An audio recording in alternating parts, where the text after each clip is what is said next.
Happy Lord's Day po. Amen. Praise God because once again, Missionary Simba, welcome to Chula Vista Bible Baptist Mission. Amen. So we are glad that you are here to worship the Lord. Amen. So let us all stand and please open our Bible in the book of Acts, Acts chapter number 2. Beginning from verse 37 down to 47. So let us have a responsive reading. So, careful.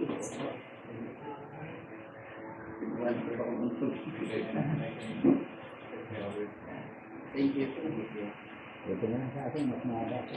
So Acts chapter 2, beginning from verse 37 down to 47. Let us have a responsive reading. Ako sa 37, kay po 38, and then sabay-sabay po tayo in verse number 47. Okay? Nandiyan na po ba kayo? Okay. So, verse number 37. Now, when they heard this, they were pricked in their heart and said unto Peter and to the rest of the apostles, Men and brethren, what shall we do? Aaron. Baptize every one of you in the name of Jesus Christ for the remission of sins, and ye shall receive the gift of the Holy Ghost. For the promise is unto you, and to your children, and to all that are afar off, even as many as the Lord our God shall call. And with many others will testify and Lord, saying, Save yourself from the Lord in the ring. Verse 41. Then they that gladly received his word were baptized, and the same day there were added unto them about 3,000 souls. And they continued steadfastly in the apostles' doctrine, in fellowship, in breaking bread, and in prayers. And fear came upon every soul, and many wonders and signs were done by the apostles. And all the believers were together and had all things common. And sold their possessions and goods, and parted them to all men, as every man had need. And they continued daily with one accord in the temple, and breaking bread and house of God, eating their meat with gladness and singleness for God. Altogether, verse 47, ready, read. Praising God and having favor with all the people, and the Lord added to the church daily such as should be saved. Let me title this message about pricked in the heart. Pricked in the heart. Tayo po'y manalangin. Dakila naming Diyos na banal na nasa langit, muli Panginoon, salamat po sa gabi ito na kung saan kami po'y sama-sama ng tinipon upang sumamba sa inyo sa Espiritu at sa katotohanan. Thank you, Lord, for your guidance, for your care, for traveling mercy, Lord, to everyone na nakarating po kami ng safe and sound in this place. Lord, salamat po, especially we pray for your presence, O Lord, in our midst. Fill us, Lord, with the Holy Spirit, cleanse us in all of our sins, that we may give glory, honor, and praise to you, O God. Thank you, Lord, and I pray, kung meron man sa amin bisita na hindi paligtas, Lord, I pray for that souls. Kayo pong siyang magligtas muli sa kanila, patuloy na magligtas, Panginoon, sa mga taong wala pang kaligtasan, and I pray, Lord, na ang bawat mananampalataya, O Diyos, ay mahamon sa pamamagitan po ng iyong pangangaral. Ito'y dalangin namin in Jesus' name. Amen. So tayo po'y makakaroon po na. So, pricked in the heart. Okay? So, sa Tagalog po, ang pricked sa Tagalog ay sa ilang mga salin ng Tagalog ay nasaktan. Pero the Greek word of the word pricked, so mababasa natin in verse 37, ang sabi ng Bible, now when they heard this, they were what? Pricked in their heart. So doon po kinuha yung titulo. No? So nasaktan sila, tumagos sa kanilang puso ang salita ng Panginoon. When was the last time you hear the word of God, then you pricked in your heart? Kailan kaya yung huling araw, yung huling aral na narinig natin at para bagang nasaktan yung ating puso, tinamaan, natusok, tumagos sa ating puso ang salita po ng ating Panginoon. So the word prick in Greek word is katanuso. Ang meaning po ng katanuso in Greek is to pierce. Tinusok. At pagka nilaliman pa natin, yung tusok ay tumatagos sa puso. Yan ang salita ng Panginoon. That is the Word of God. Amen? Nandiyan pa po ba kayo? It is about to pierce or to pain the mind sharply. That is to pain the mind. Yung ating kaisipan, yung ating puso, parang kinukurot ang ating puso. Hello, nandiyan pa po ba tayo? It refers to intense spiritual conviction and deep emotional piercing caused by the Holy Spirit through the Word of God. It is intense spiritual conviction, a deep emotional piercing through the Holy Spirit. It is the heart that has been humbled to the dust before God. Yun po yung makikita natin. It's affected them on a deep level, realize that they crucified the Messiah. So, ang konteksto nito, how Peter preached the Word of God, and more than 3,000 souls were get saved and baptized that day. What a great preaching. Pero nagsimula yan, mga kapatid, kung bakit meron kong 3,000 mahigit na nagpabautismo that day, dahil merong pangangaral at yung sa pamamagitan ng pangangaral ng salita ng Diyos, they were pricked in their heart. Tagos sa kanilang puso. Hindi lang yung kirot, yung sakit na nadama nila. When the Word of God was preached to them, ang sabi ng 37 again, now when they heard this, nung narinig nila yung pangangaral, they crucified the Lord Jesus Christ because of their sins. And even we, because of our sins, the Lord Jesus Christ was crucified. But when is the last time we hear the Word of God, then our heart was pricked? Kailan po nangyari na narinig natin ang pangangaral ng salita ng Diyos and then natusok, tumagos sa puso natin ang mensahe ng ating Panginoon. So it indicates a sudden, sharp, and painful conviction of sins. Their intense convictions lead them to a great response. Ang sabi nila, what shall we do? Ano ang gagawin natin? Ano ang gagawin natin when the Word of God was preached to us? Ang sabi ng Bible, Hebrews 4 verse number 12, for the Word of God is quick and powerful. How the Word of God is powerful into your life today? Kumusta yung buhay natin? Gaano kapangyarihan ang salita ng Diyos sa ating pong mga buhay? It is quick and powerful. And it is sharper, piercing. It is sharper than any two-edged sword, piercing even to the dividing asunder of soul and spirit and of the joints and marrow. And it's a discerner of the thoughts and intents of the heart.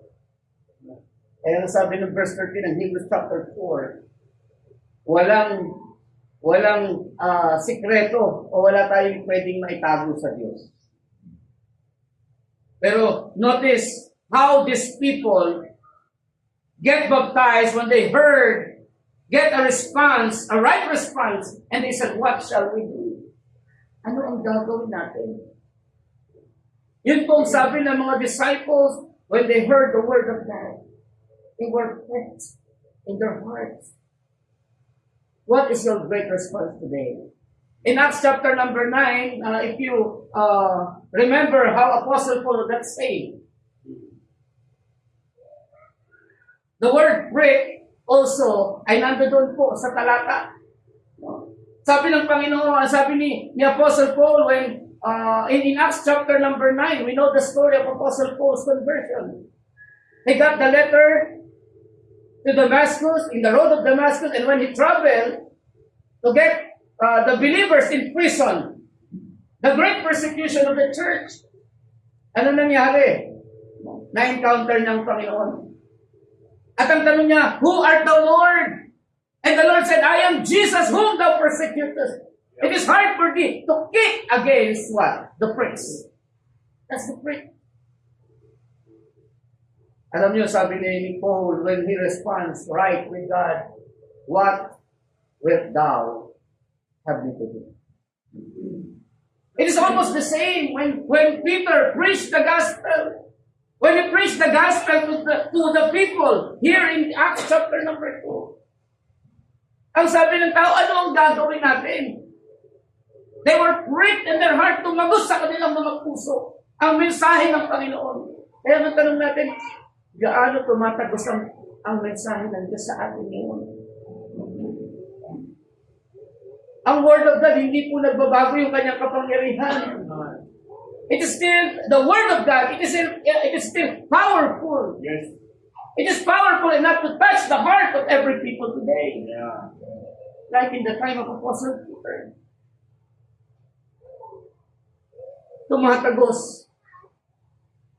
Alam niyo, sabi nga ng ni Micaiah in 1 Kings chapter 22, verse 14. No? It is the time of Ahab and the king Jehoshaphat, the king of Judah. Ayaw ni Ahab eh. When Jehoshaphat get alliance to King Ahab, the wicked king, sabi ni Jehoshaphat, makikipaglaban tayo. Pero wala bang propeta ng Panginoon sa Israel? Alam niyo, sabi ni Ahab, wala. Pero sabi ng meron si Micaiah. Wala namang sinabing tama yan, maganda yan para sa akin eh. No? Alam niyo, nung pinatawag si Micaiah, sabi niya, yan sinasabi ko na eh. Hindi yan magsasalita ng maganda laban para sa akin, sabi ni Haring Ahab. Pero alam niyo, sabi ni Micaiah doon, and Micaiah said in 1 Kings 22 verse 14, as the Lord liveth, what the Lord hath said unto me, that will I say. Kaya nga yung salita ng Diyos, parang I speak yun eh. When I speak, I speak, tumutusok. It is piercing. Amen? That's the word of God. Pero ang ibig sabihin nun, kung ano sinabi ng Diyos, yun lang ang sasabihin ko. Hindi I speak. So makikita natin doon mga kapatid, yung kung gaano ang salita ng Diyos makapangyarihan. In the book of Isaiah, it is not, sabi ng Panginoon, it shall not return unto me void. Yeah. Hindi babalik ng walang kabuluhan ang salita ng Diyos ng Panginoon. But it will accomplish whither I sent it. Katulad ng ulan. Yung ulan na kung saan nakikita natin, nadadama natin. Hindi yan bumabalik pagbagsak niya sa lupa, sa mga pananim. It accomplishes many things. Amen? The trees grow, the grass, marami po ang nangyayari, di ba? Nagkakaroon tayo ng tubig. It accomplished like the word of God. Yes. But how about our heart? What accomplishment the word of God gave in our heart today? Ano na ang nagawa ng salita ng Diyos sa puso at buhay po natin? Ang sabi ng Bible, hindi babalik nang walang kabuluhan ang salita ng Diyos. Pero alam niyo mga kapatid, there's another story in Acts chapter number 8. It seems like pricked, but kunin lang natin because meron po akong gustong ipakita dito. So, the story of Stephen. When he preached the word, there's a different response. Instead, the word of God is powerful to them. Pero itong nangyari, verse 51, Acts chapter 7, verse 51, or 54, sorry. Kunin natin saglit. Tingnan niyo po, andyan na po kayo. Acts chapter number 7, verse 54, when they heard these things, ano yung narinig nila? The preaching of the word of God through Stephen. Kanina, the preaching of the word of God through Peter. But now Stephen preached, and sabi ng Bible, when they heard these things, they were what? Cut to the heart. Nasaktan din yung puso nila. But different response was mentioned here. They were cut to the heart. It is like piercing, but it has another response. And they, what? Gnashed on him with their teeth. But he, being full of the Holy Ghost, looked up steadfastly into heaven and saw the glory of God, and Jesus is standing on the right hand of God. And said, Behold, I see the heavens open, and the Son of Man is standing on the right hand of God. Then they cried out with a loud voice, and stopped their ears, and ran upon him with one accord, and cast him out of the city, and what? Stoned him. The same word of God, but different response. In Acts chapter number 2, what shall we do? They were pricked into the heart, tagos sa puso, ang salita ng Diyos. Ano ang gagawin natin? Ano sabi ni Peter? Repent and be baptized in the name of the Lord Jesus Christ. Amen? Pero dito, ano nangyari? Narinig din nila yung pangangaral, pero sabi ng Biblia, they were gnashed on their teeth and what? Stone Stephen and killed Stephen. Nakukuha niyo po? Different response. The same word of God, but different response. Nasaan kaya tayo sa dalawang ito? Do we respond right? Katulad po ng mga in Acts chapter number 2. Or we are here in other side. Katulad po ni Stephen as he preached. They stoned Stephen.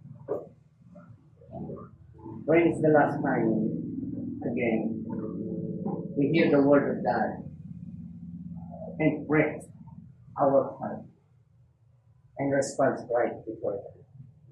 What shall we do? Apostle Paul said, What wilt thou have me do? Panginoon, anong gagawin ko? Anong gusto mong gawin ko para sa iyo? Notice looking back to our text. Let me give you the marks of their intense and deep spiritual conviction na nangyari. In Acts chapter 2, it is a positive response. Not unlike dun po sa Acts chapter number 8 or number 7. They stoned Stephen and killed Stephen. Pero dito po sa Acts chapter number 2, a different response.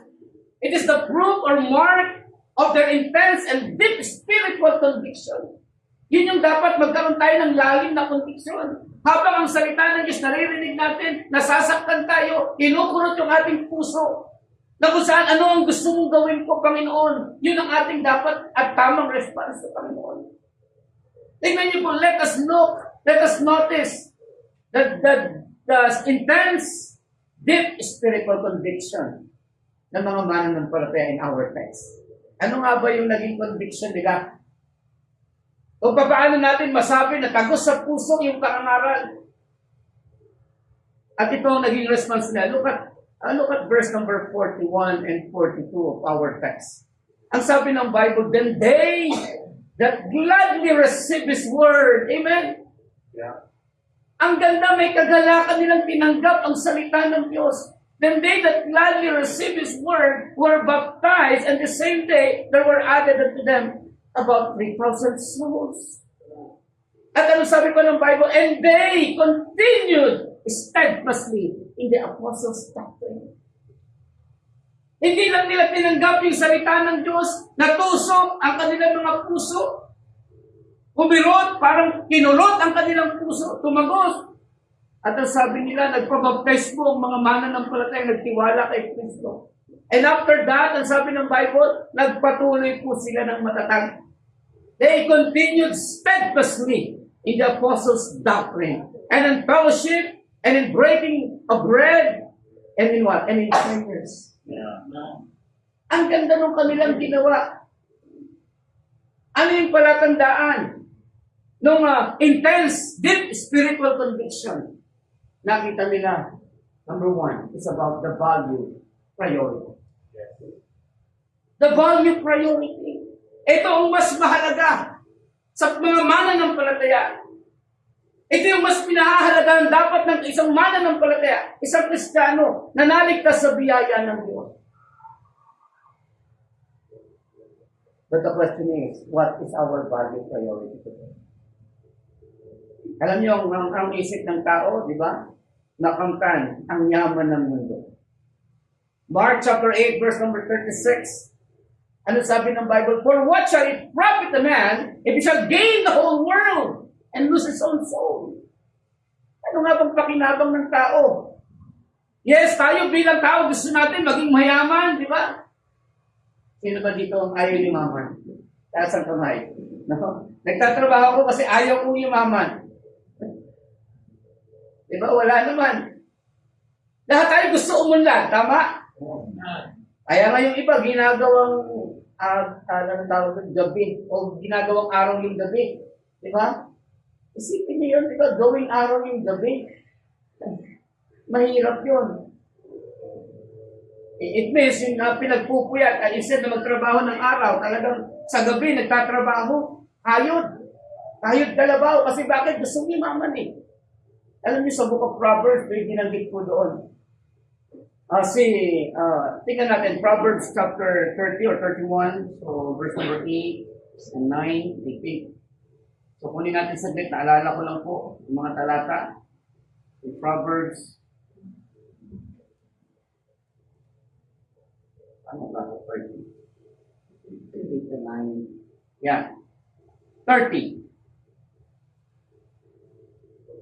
Tingnan niyo po sabi ng Bible. These are the words of Agur, the son of Japhet. Verse 8 and 9. Nandiyan na po kayo. Pakibasa nga po yung 8 and 9. Please read, ready, begin.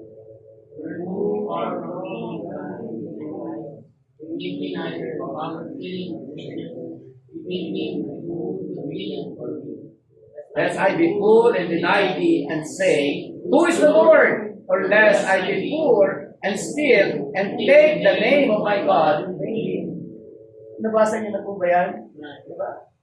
Kung hindi pa ngayon, nabasa niyo na. Diba? Ano sabi ng Biblia? Remove far from me vanity and lies. Give me neither poverty nor riches. Huwag mo akong paghirapin, Panginoon, at huwag mo akong pagyayamanin. Give me neither poverty nor riches.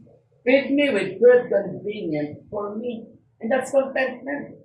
Ayaw niya maging mayaman kasi bakit? Ang sabi ng verse number 9, Lest I be full and deny thee and say, Who is the Lord?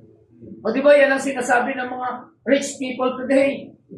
Hindi ko kailangan ang Jesus mo. Naalala niyo si John Lennon, di ba? Sabi niya, mas sumikat ako sa Panginoon. Mas sikat na ako sa Panginoon. Ano nangyari? Pinatay ng fans. I think meron pa isang sikat din na artista. Pinuntahan ni Billy Graham. Nakalimutan ko yung pangalan ng artista. Kasi hindi naman ako talaga fans ng mga artista na yan. Ano niyo, sabi nung sa storya, Billy Graham preached Jesus Christ. Pero ano sabi nung isang sikat at mayamang tao, sabi niya, hindi ko kailangan ng Jesus. After that, Marilyn Monroe, thank you very much. Sabi niya, hindi ko kailangan ng Jesus. And after that, natagpuan siyang patay.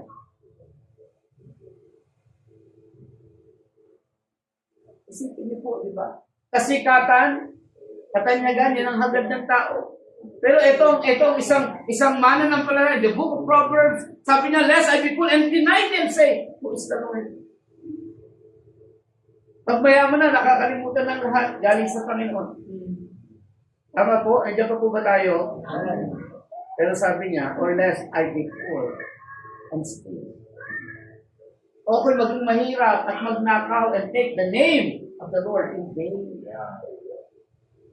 Eh sabi niya, give me good convenient for me. Ang priority ng tao, yumaman, magtrabaho, pero sabi nga ng Biblia, is a vain thing. Sometimes, our value system is crooked and perverted by the things, by the teachings of the world. Yan ang hinahawakan natin, yung aral ng sanlibutan. Kailangan maging mahusay ka, maging mayaman ka, maging tanyag ka. Yan ang sabi ng mundo.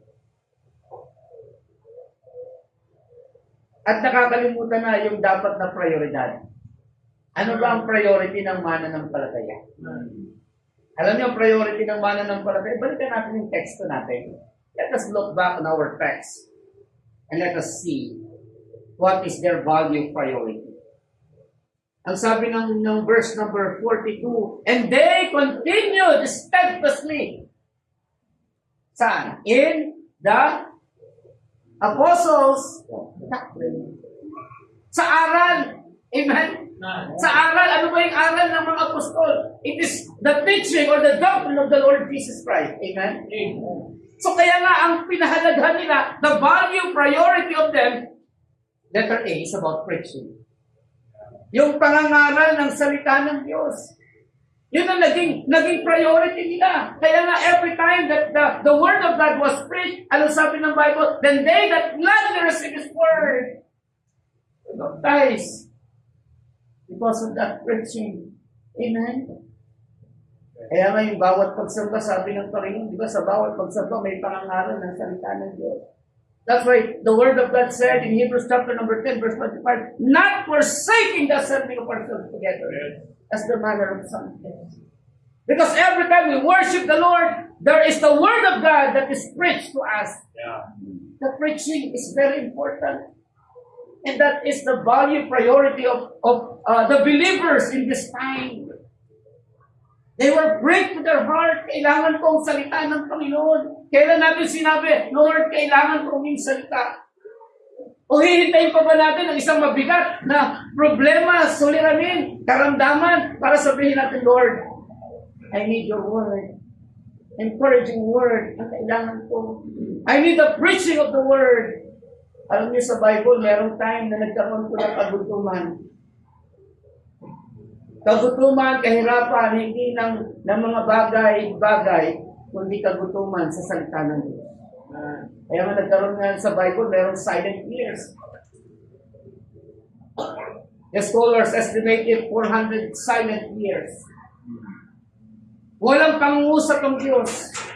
Preparing that the Messiah will come. God is silent that time. Pero alam niyo mga kapatid, sa panahon natin, napakahalaga po ng salita ng Diyos.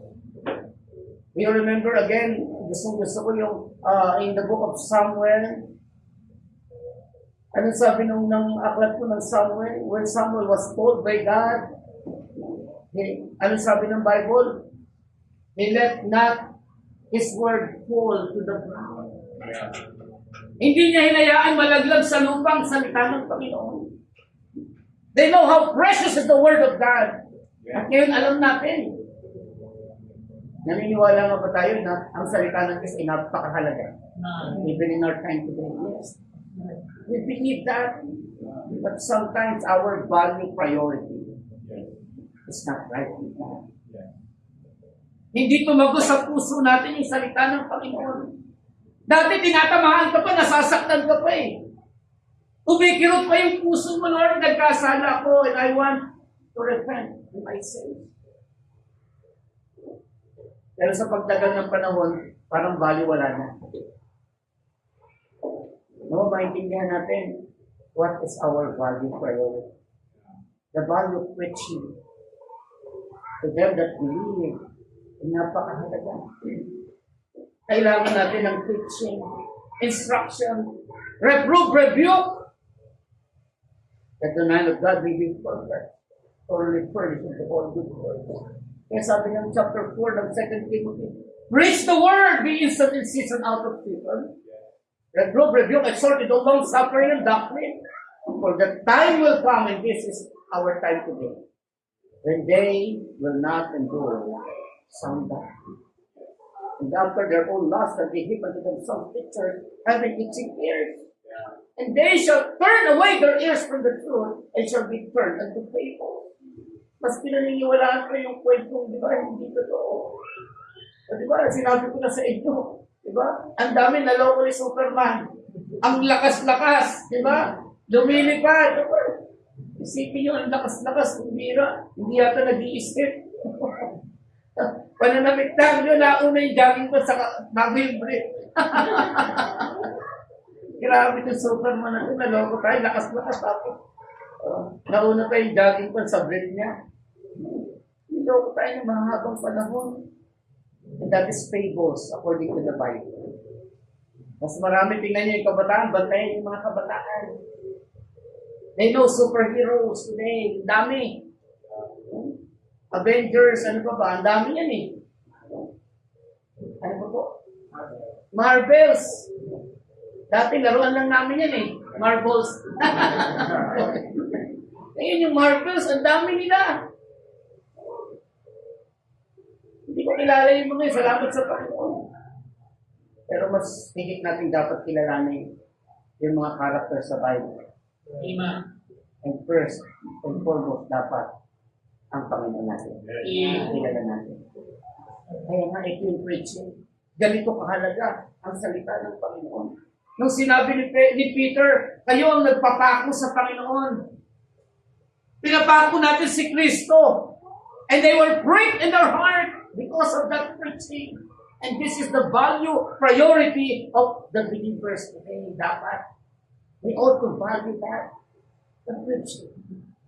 Ano sabi pa ng Biblia in verse number 42 again, and they continued steadfastly in the apostles' doctrine and fellowship and in breaking of bread and in what? Prayers. That's the value priority of every believer. Pray. Pray without ceasing. Amen. Call unto me and I will answer thee and show thee great and mighty things which thou knowest not. Jeremiah 33.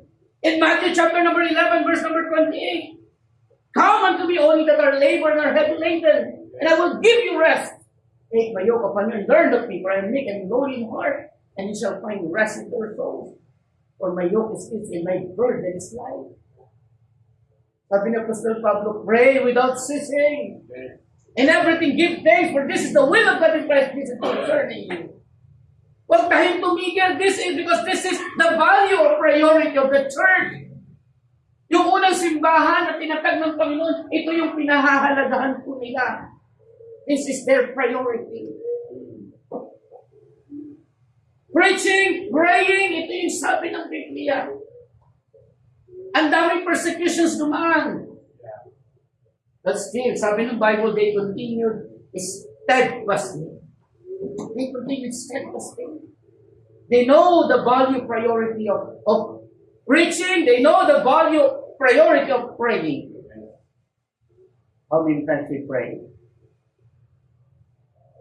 Sorry, I pray 3 times a day. When breakfast, I pray. When lunch, I pray. That is thanksgiving, not prayer and supplication. Be careful for nothing but in everything by prayer and supplication. With thanksgiving. Let your request be made known unto God. Philippians 4. Yun ang kailangan po natin. This is the value priority of every believers. Not only in the time of Peter, but also in our time. But how is the value, or what is our value priority today? Facebook. Sometimes, no? Nahuhok tayo dyan. We're all guilty. We use Facebook, Instagram, or anything, social media. But how's our prayer life? Our breaks in the heart. At ang sabi ng verse 47, ang sabi ng unang pahayag ko dyan, praising God. Amen. That's the value priority of every believer. Magpuri sa Panginoon. Let us praise God in everything. Palagi dapat tayo nagpupuri sa Panginoon. Kaya nga sabi ng Biblia, di ba, in the book of 1 Corinthians 10:31, whether therefore ye eat or drink or whatsoever you do all to the glory of God. Let us praise God. Sa buhay na ito, nag-uusap na kami ni Missionary Sid pa kanina. Salamat sa Panginoon, napakabuti ng Diyos. Sa isang katulad ko, tinawag niya. We are all nothing kumpara po sa mga nilikha ng Panginoon. Di ba, in Psalm 8, do you remember Psalm 8? What is man that we are mindful of him? Let us consider the moon and the stars, the creation of God. Kumpara sa atin, na nagbigay sakit, nagbigay ng pasakit sa Panginoon. Pero alam nyo, yung tayo na nagbigay pasakit, minahal ng Diyos. But God commended His love toward us while we were yet sinners. Christ died for us. Kaya nga dapat lamang purihin ang Diyos. Hebrews chapter number 13, verse 15. Look at the Bible.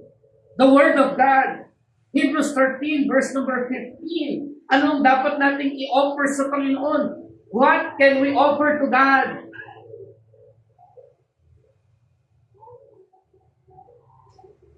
Pakibasa po yan.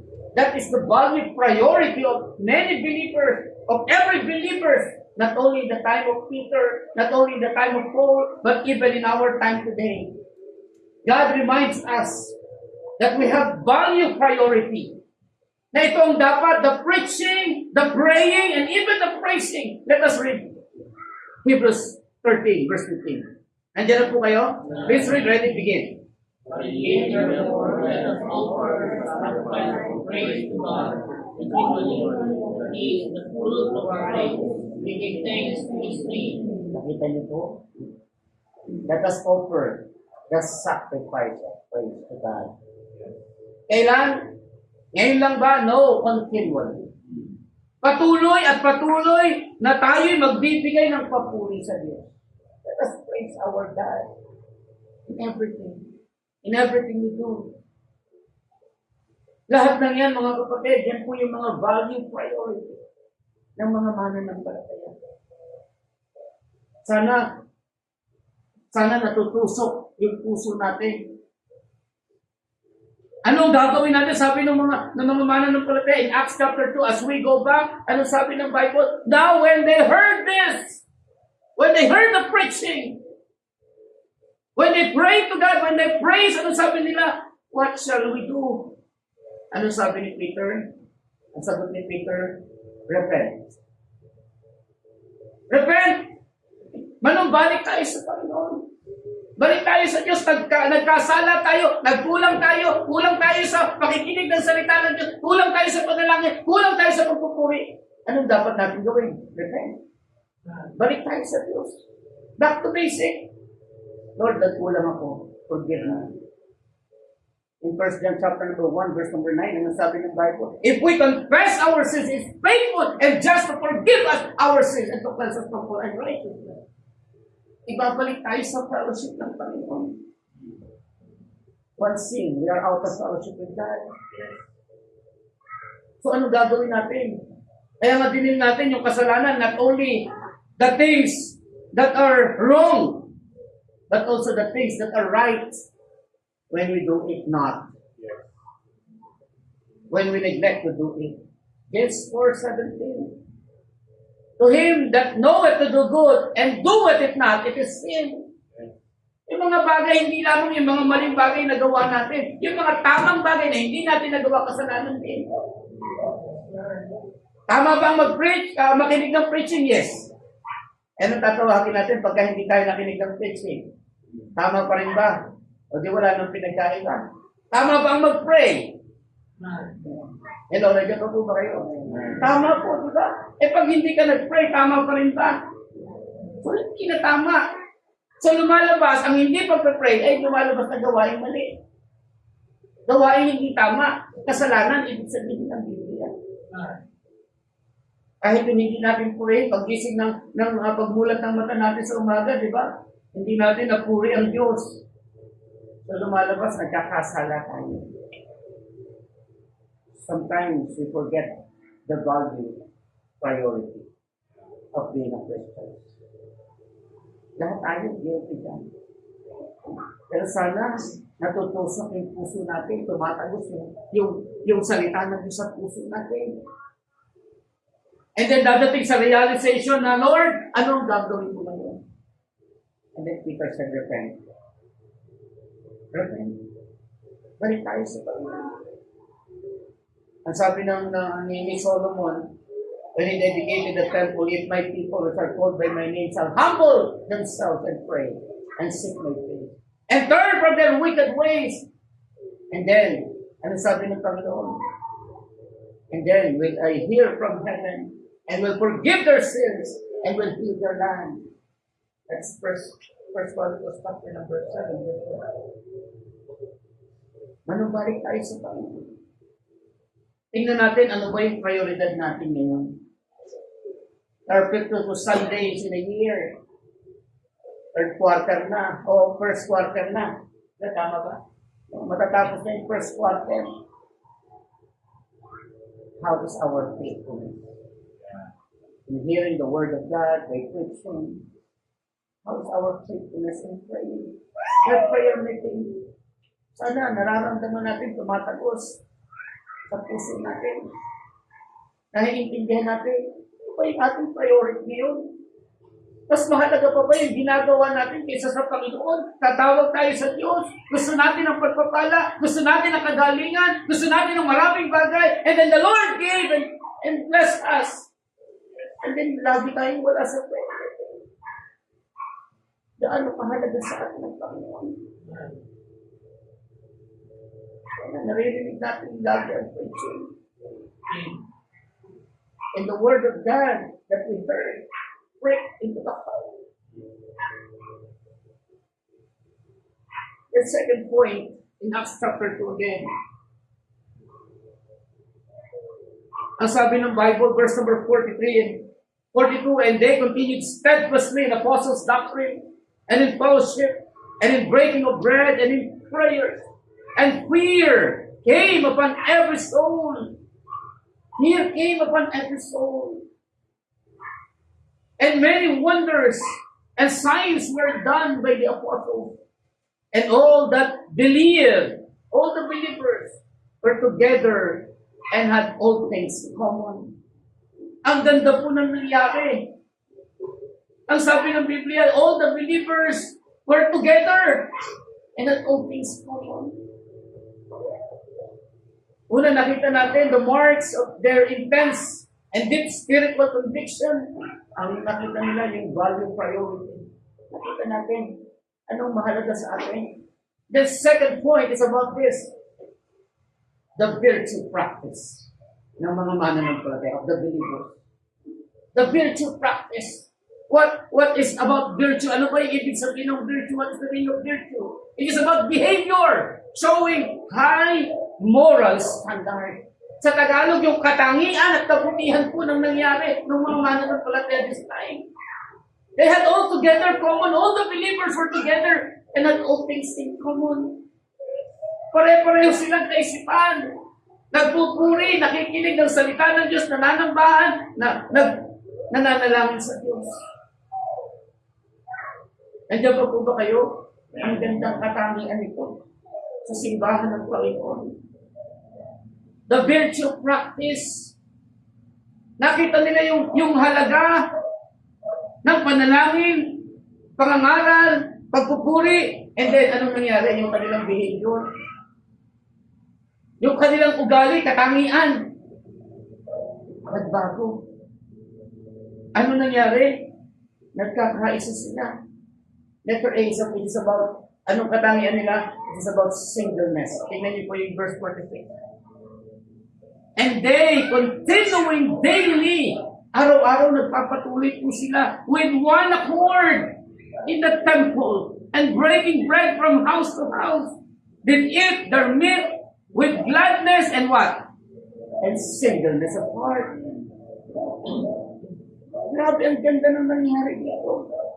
Yung mga mananampalataya sa unang simbahan ng Panginoon, nagpatuloy sila. At yung kanilang katangian, remember in 1 Timothy chapter number 3, verse number 15, ano sabi ng Bible? Patungkol po sa ating behavior. Ano sabi doon? Tingnan nga natin sa 1 Timothy chapter number 3, verse 15. Sabi doon, but if I tarry long, that thou mayest know how thou oughtest to behave thyself in the house of God, the pillar and the ground of the truth. Amen? Yung behavior natin, napakahalaga. 2 Corinthians 3, verse number 2, here our epistle written in our heart, known and read of all men. Binabasa, inaalam tayo ng tao, tinitingnan tayo ng tao. Sino nga ba itong si Sander? Sino nga ba itong si Nonoy? Sino nga ba ito? Si Joshua? Sino nga ba tayo sa harapan ng tao? Binabasa tayo, inaalam tayo ng mga tao. And our behavior is very important today. We are ambassadors of Christ. Amen. We represent the King of Kings, the Lord of Lords, the Savior. Yeah. Jesus Christ. But what is our virtue practice today? We will practice singleness of heart. Pwede mo na pag-aralan natin in Psalm 133 verse number 1. How good and how pleasant it is for brethren to dwell together in unity. Amen. Nandiyan pa po ba kayo? Gumagawa po sila. Ang dami po nila. There are 3,000 saved and baptized. Pero parang isa sila na gumagawa. Nagpapatuloy sa Panginoon. Amen? They have the singleness of heart. O di ba naalala ko nga yung time ni Joshua when they conquered Jericho? The great city of Jericho. The wall was double walled, protected with the armies. Alam niyo, sabi ng Bible, no? Anong hinayar po ni Joshua? Anong dinala ni Joshua? Anong dala-dala nila? Pitzel. Di ba? Nakakatuwa, no? Lalaban sila, sasakupin nila isang malaking bayan. Anong dala nila? Pitzel tsaka lampara. Di ba? Isipin niyo, di ba? Pupunta ka sa gera, sasakupin niyo isang bayan. Tapos dala mo pitzel. Baka yung iba, kung ikaw yung nando doon, sa panahon natin ngayon, baka sabihin mo, ano ba yan, Joshua? Inuman ba yan? Pitzel yung dala eh. No? Di ba, nakuha niyo po yung puntos, di ba? Inuman ba yan, Joshua? But the instruction of God is clear. Yes. Umikot lang kayo isang beses sa isang araw. Araw-araw hanggang ika-6 at ang ika-7, umikot kayo ng 7 beses. Yun lang ang gagawin mo. Pero, no, bawal ang marites. Walang magsasalita. Hanggang sa makipitong ikot kayo, saka lang kayo sisigaw. So, sabi ng Bible, they follow the instruction of God. The captain of the Lord of hosts. Walang kwentuhan, walang murmurings, walang nagreklamo. Ano bang ginagawa natin? Bakit paikot-ikot lang tayo dito, di ba? Kung kayo yung nandito, isipin niyo po yung kalalagayan. Meron ako isang laborer, talagang kilala siya kung pagiging madaldal. Sabi ko, kukuhanin kita 1,000 per day, pero hindi ka magsasalita. Kilala ko siya sa pagiging madaldal eh. Sabi niya, hindi ko kaya yan. Di ba? Isipin niyo, di ba? Sabi ng Bible, umikot lang kayo, walang salita. Shut your mouth. Yeah. Grabe, ang tindi ng... Isa yun sa pinakamahirap na instruction, alam niyo ba yun? Sabi ng Bible, yung ating tongue, maliit lang, pero sabi ng Bible, is deadly. Is deadly poison. Nakakalason. Grabe yung dila na yan. Pero dito, sabi sa example natin, si Joshua, ang dami nila. Sasakupin yung bayang Jericho. Diba? Kahit si Joshua, I do believe, hindi niya mapipigilan pag nagsalita na yung isa. Diba? Si Moses, bakit siya nadaya? Bakit siya hinampas yung bato? Because of the murmurings and complaints of that people. Yes. Grabe yung murmurings nito mga ito. Salamat sa Panginoon, natuto na sila. In the time of Joshua, when Jericho was conquered, it is because of the instruction and the singleness of their heart. Na parang isa silang gumawa, sumunod lang sa instruction, walang pag-uusap. And then the Bible says, the wall of Jericho, the double wall of Jericho was fell down flat. Amen. Nandiyan pa po ba kayo? Because God sees the behavior of them. And that's about the virtue priority. And the virtue practice of the believers. Amen. We can also conquer our problems, our difficulties, by the virtue practice na pwede natin ipakita sa Panginoon. Letter A is about singleness. Letter B, 44 and 45 ng ating text. 44, ang sabi ng Bible, and all that believed were together and had all things common. Grabe yung kanilang pagkakaisa, the singleness of their heart, and sold, notice the word, and sold their possessions and goods, and what is the next word? Parted them to all men as every man had need. Ang ganda ng kanilang virtue. Ang ganda ng kanilang pinapractice na virtue. Ano yung pinractice nila? Singleness of heart. At dito, selflessness. Walang kanya-kanya. Nung nakita nila, uy, may pangangailangan to, o benta natin yung ating ari-arian, they sold their possessions and parted them. Wala na yatang gumagawa niyan ngayon. Missionaries in by is very rare today. Sold their possession and give to the church. Sad to say. But these people, these believers had all things common. Binenta nila yung kanilang pag-aari, nilagay sa paanan ng apostol, and it was parted to every man that had need. Hindi sila nag-isip sa akin yan. All things comes from God. Wala tayong pag-may-ari. Remember the owner's example. Sabi ni David, all things come of thee, and of thine own have we given thee. Ano man yung binibigay natin sa Panginoon, galing din po sa Diyos. Wala tayong pwedeng angkinin. Ang lahat ay galing sa Panginoon. For all things come of thee, sabi po ni King David. The glory, the majesty, lahat sa iyo, Panginoon. Wala kami pwedeng ibigay na hindi galing sa iyo. Dito sa mga talata in Acts chapter number 2, nandun yung kanilang selflessness. Hindi nila iniisip yung sarili nila. Ang iniisip nila yung yung pinakamahirap, kailangan nito. Amen? Nandiyan pa po ba kayo? They're not selfish, but generosity continues. Kaya nga nung nakita dun sa Acts chapter number 5, Acts chapter 4, nandun si Barnabas, who was Joseph, na nag-encourage kay Barnabas, anong sabi ng Biblia? Sold their possession. Binenta niya yung kanyang ari-arian, binigay, inilagay sa apostles' feet. At ito, mayroong mga mananampalataya na mandaraya, si Sapphira and Ananias. O kaya nga, pinatay ng Panginoon. God made them a public example that they are selfish and not selfless. Amen? At nandiyan ba po ba kayo? Letter C. About the virtue practice na ginawa po nila, singleness, selflessness, at ang isa sa makikita natin yan, hindi mo makikita yung salita, but I do believe there is also sweetness.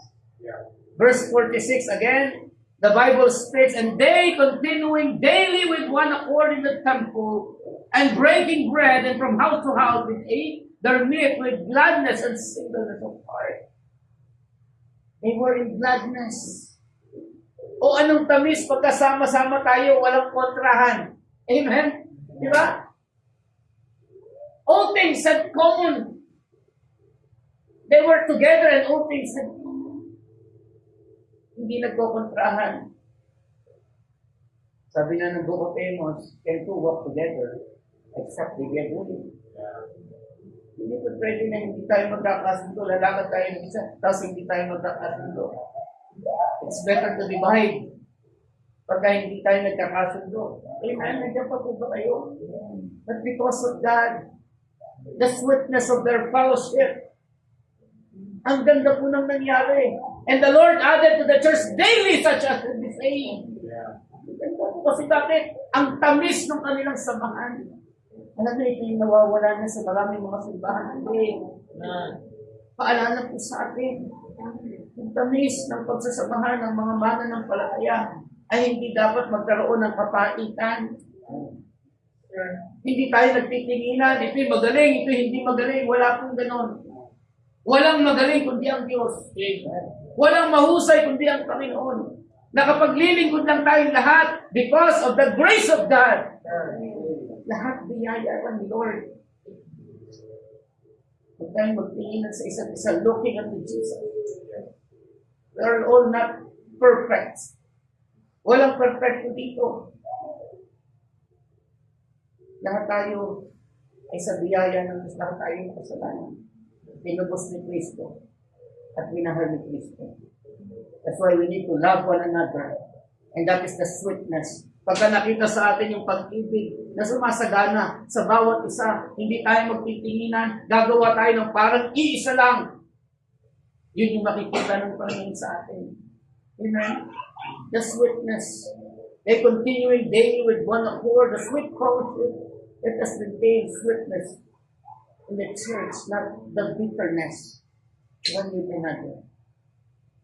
Kaya nagkakahiwalay. Kahit nga mag-asawa, nagkakahiwalay kasi bakit pag may kapaitan na. Nakukuha niyo po, di ba? Pagka mapait na. Ang pagsasama. Sabi ng Bible, marriage is honorable. At pag hinalintulad natin yan sa simbahan ng Panginoon, there is marriage supper of the Lamb na darating. Amen? And the church is the bride. And the groom is our Lord and Savior, Jesus Christ. Lagi niya inihahalintulad yan. Kasi bakit? Alam niya na ang pag-aasawa ay merong katangisan. Amen? There's sweetness in marriage. There's sweetness also in the church of God. Amen? Dapat yung tamis ng pagsasama natin. Ilan nandiyan pa ba kayo? Alala ko si Manny Pacquiao nung dumating sa kanilang bahay. Tuwa si Jimmy, wow, ang sweet mo naman. Nagdala ka pa ng sweets. Sabi niya. Kasi nakabalot ng maganda sa pagbukas niya. Sweets pala ng ilaw. Sweets na. Sweets kasi. Sweets ng ilaw. Kasi alam niyo naman, di ba, pagka Bisaya, so may konting konting twist ng salita. Sweets, they think that, missionary, they think that it is sweets. But it is sweets. Like me. Sweets. Yeah. Sweetness. Kailangan po sa simbahan ng Panginoon. Amen. Katangisan. And the third and last point I wanted to give. Nakita natin the proof of their intense conviction, the value priority, nakita nila yung kung ano yung mahalaga. Mas mahalaga sa Panginoon. Nakita nila yung katangian na dapat meron ang mga mananampalataya. The singleness, the sweetness, the selflessness.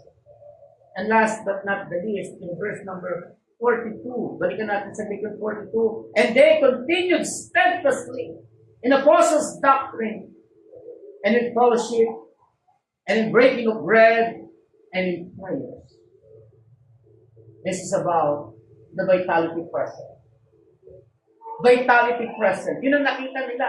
Ano yung vitality? The vitality means quality of being strong, active, energetic, stability, durability, and also steadfast. Yung sigla at tibay ng simbahan. Ito yung gustong nakita ng Panginoon sa atin. Not only yung atin yung mahalaga sa atin, not only our behavior, but also our energy in the ministry. Amen? Nakukuha niyo po? Nandiyan pa po ba kayo? The vitality present, the energetic stability and durability of every believer. Yung kanilang sigla, anong sigla? Pag tayo po'y sama-sama, nagpe-pray tayo ng mas malaki kasi alam natin, nakikita natin, di ba? Siksikan na tayo dito. Praise God. God all knows our needs. Pero ang gusto ng Panginoon, una makita natin yung halaga, the value priority. What is our value priority? Sana tumutusok sa ating puso, tumatagos. Anong pinahahalagahan natin? Sana tumatagos sa ating puso. Kumusta yung ating behavior ngayon? Our virtue practice. Sana tumatagos sa atin. Gaano na tayo masigla sa gawain ng Diyos?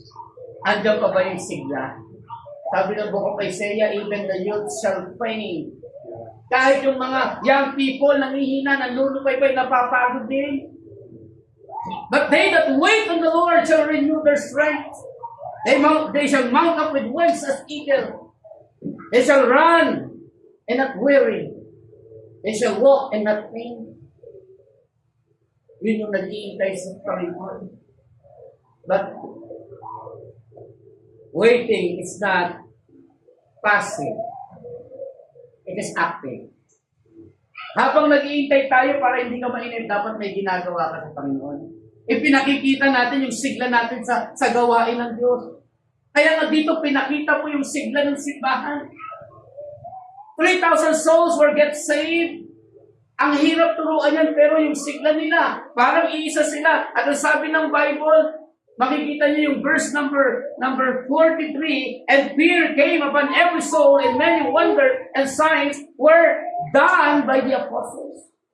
Were done by apostles. Signs and wonders. Ibig sabihin, letter A, there was action. Amen. May ginagawa sila.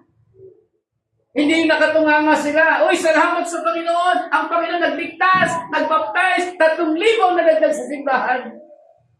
O diba, minsan, overwhelming. Pagka tayo dumadami, hayaan mo na silang gumawa. No? Sabi ng mga kabataan, hayaan mo na yung mga matatanda na yan gumawa.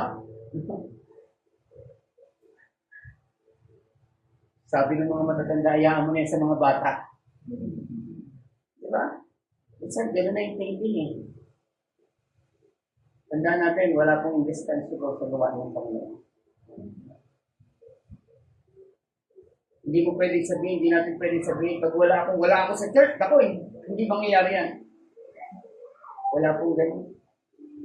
Lahat nangyari dahil pinalooban ng Diyos. At dahil sa kapangyarihan ng Diyos.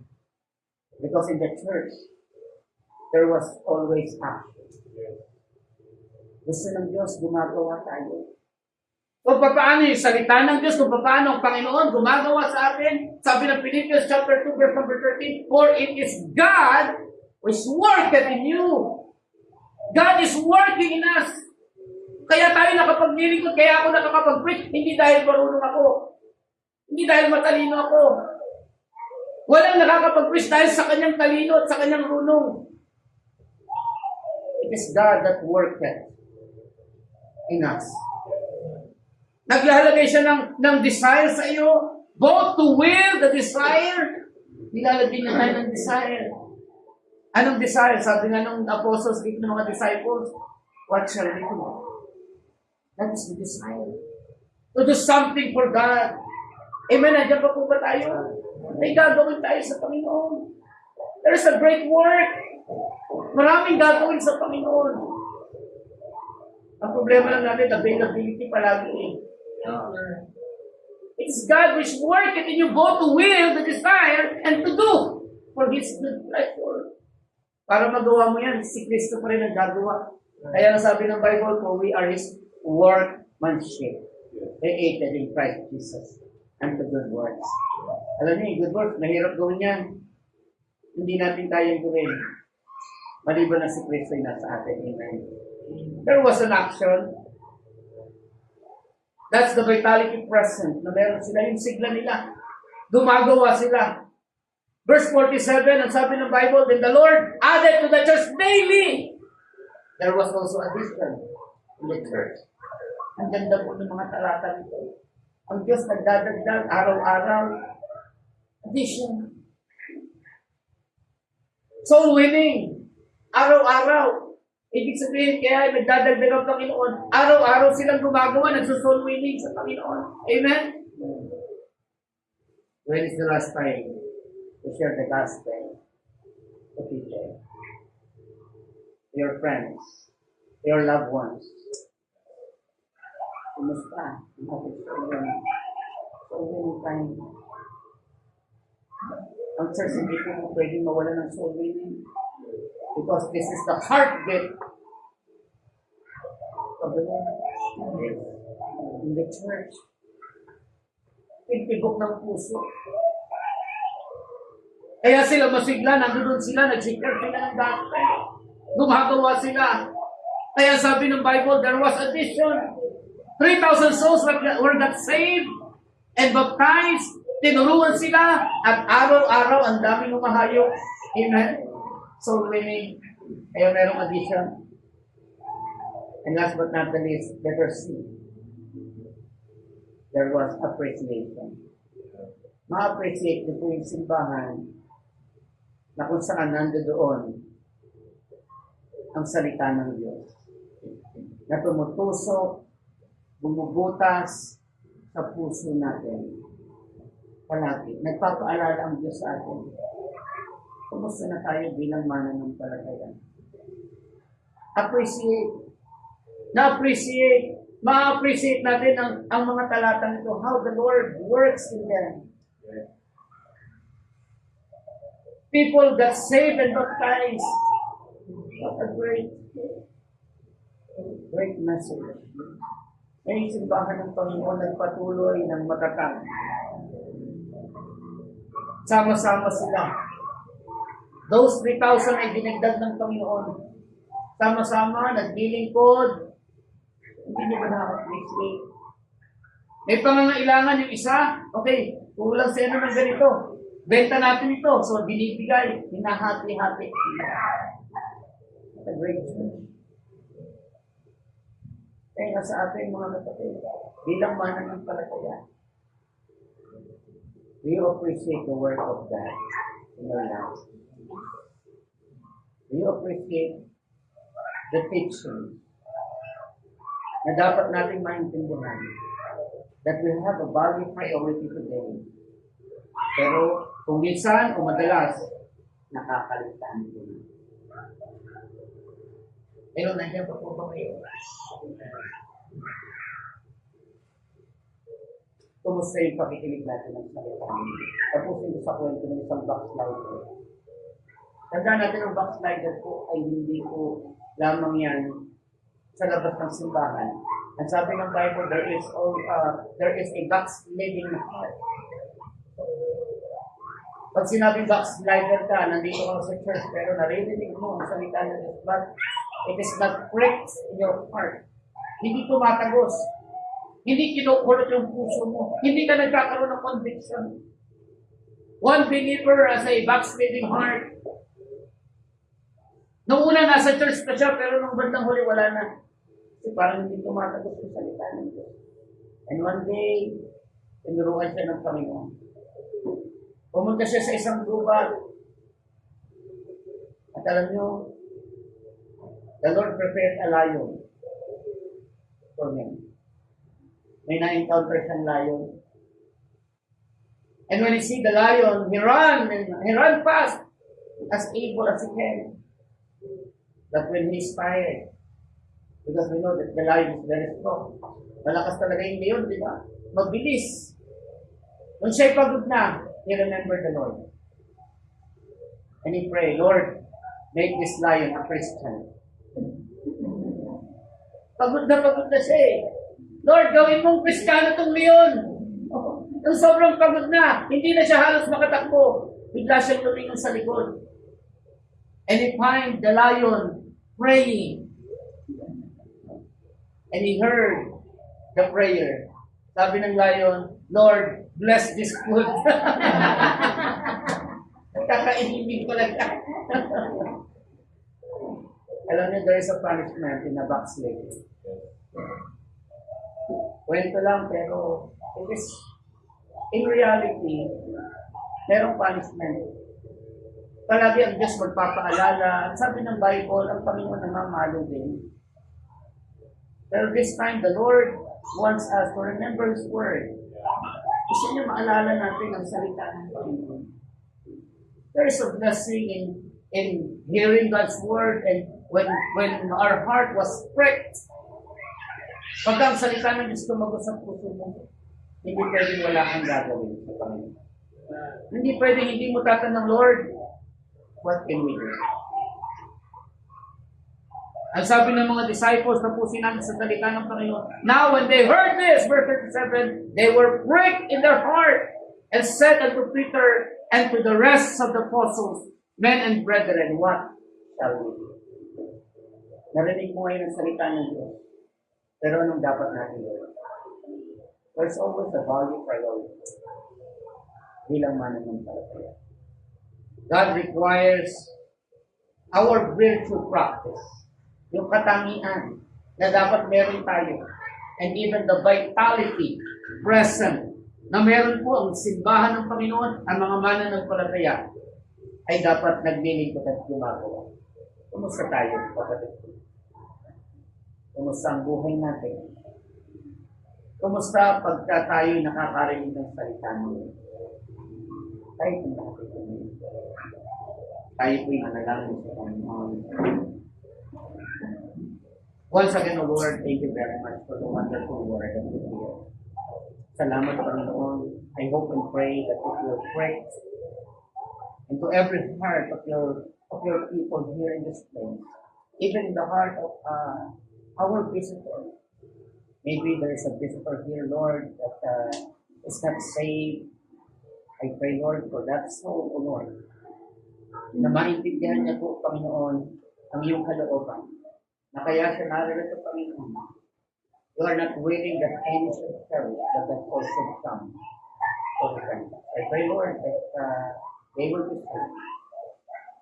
I pray, Lord, for our invitation, Lord, even in every believers. I pray, ang iyong salita, Panginoon, ay lalo pa namin namnamin, unawain, Panginoon. And as to give the invitation, nawa lahat po kami mag-forward, mag-repent, Panginoon, sa aming mga kakulangan. Idalangin namin sa pangalan din ng aming Panginoon Jesus. Habang tayo po nakayuko, nakapikit, pagbibigay lang po ko ng may invitasyon sa bawat kaibigan namin, marahil matagal kang nagsasimba, pero hindi mo pa rin iyak ang kaligtasan ng iyong kaluluwa. Ang sabi ng Biblia, kaibigan, tayo po ay merong appointed time. May nakatakdang kamatayan sa atin. Pero kaibigan, halimbawa kung dumating sa atin ang kamatayan, ikaw ba'y nakatitiyak kung saan tutungo ang iyong kaluluwa? Eh, pastor, hindi ko natitiyak.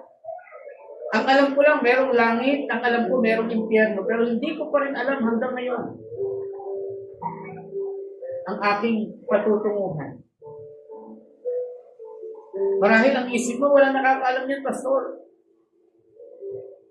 Kaibigan, nagkakamali ka ng prinsipyo. Because God is the all-knowing God. Alam ng Diyos ang lahat ng bagay. Even your destination. The destination of your souls when you die. At itong sabi ng Biblia in Romans chapter number 3, verse 23, for all have sinned and come short of the glory of God. We are come short because of sin. We are separated from the holy God because of sin. And the only place, only destination we have is the place of hell. That's why Jesus Christ is the Savior. Jesus means Savior. He wants you to be saved. He died on the cross of Calvary. He was buried and rose again the third day, according to the Scriptures. And that is the gospel of Christ. Gusto niyang maligtas ka, kaya si Jesus, iniwan ang kanyang trono, namatay, inilibing, at nabuhay na muli para ikaw ay maligtas. And the only way to be saved is not religion. It's not good works. It's not tradition. It is by Jesus Christ alone. He said in the Word of God, John 14:6, I am the way, the truth, and the life. If you want the truth, Jesus is the truth. If you want the way, Jesus is the only way. Neither is there salvation in any other, for there is none other name under heaven given among men whereby we must be saved. You need Jesus Christ. And the only response is to believe on Him. Believe on the Lord Jesus Christ, and thou shalt be saved, and thy house. Kumusta kaibigan? Nanampalataya ka na ba kay Jesus? Nagtiwala ka na ba sa Kanyang ginawa sa krus ng Kalbaryo? Kung tinutusok ang puso mo ngayon, tumatagos ang salita ng Diyos, sabi ng Biblia, makasalanan tayo, kailangan natin si Jesus bilang tagapagligtas. Handa ka bang manampalataya kay Jesus? Pastor, handa akong manampalataya ngayon. Maliwanag ang salita ng Diyos. Jesus is the Savior. And I want to believe on Him. Gusto kong manampalataya sa Kanya ngayon. Pastor, pwede bang ipanalangin mo ko? Meron po bang ganyan? Taas mo lang yung kanang kamay at ipapanalangin po kita. Handa ka bang manampalataya kay Jesus ngayon? Si Jesus lang ang tagapagligtas. Hindi religion. Kung naiintindihan mo ito, Pastor, kung naiintindihan mo ito, Pastor, handa akong manampalataya kay Jesus ngayon. Handa ka ba? Yan ba ang panalangin mo, kaibigan? Taas lang yung kanang kamay at ipapanalangin kita. Meron po ba? Pastor, handa akong manampalataya. I will raise up my hand bilang paluto. Do you believe in Jesus Christ? Taas lang yung kanang kamay, ipapanalangin kita. Meron po ba ganyan? Sa ating kalagitnaan. Kapatid kong Kristiyano, when is the last time? Kailan ang huling pagkakataon na narinig natin ang salita ng Diyos and the Lord asked invitation at ang salita ng Diyos ay tumutusok, tumatagos sa ating puso. Tumatagos pa nga ba ang salita ng Diyos sa puso natin? O ini-ignore na natin ang bawat paalala ng Panginoon? Ang bawat hamon ng Diyos. Ipinakita ng Panginoon sa pamamagitan ng pangangaral ni Peter sa simbahan ng Panginoon. At sila'y nag-response, what shall we do? Ano ang gagawin namin? Nasabi mo na ba yan? Kapatid, kumusta ang pakikinig natin ng salita ng Diyos? Tumutusok pa ba ito sa puso natin? Nararamdaman pa ba natin ang sakit at hapdi? The Word of God is quick and powerful and sharper. Nasusugatan pa ba ng salita ng Diyos sa puso natin para manumbalik tayo? O kailangan natin ay mga palo na ng Panginoon para tayo bumalik, para tayo magbago, para tayo gumawa at maglingkod, para ipakita ang ating priority. Ay, walang iba kundi ang Panginoon. Marami tayong pagtukulang at this time, namnamin natin ang salita ng Diyos as we hear the Word of God. Naroon itong altar, meron kong gustong ilapit sa Diyos. Nagkulang tayo. Lapit tayo sa Panginoon. Bukas ang altar. Lumuhod tayo, manalangin tayo sa Panginoon. That is our bargain priority to pray to the Lord. Lord, give me a chance to do what is right. What have we done? God bless you. God bless you.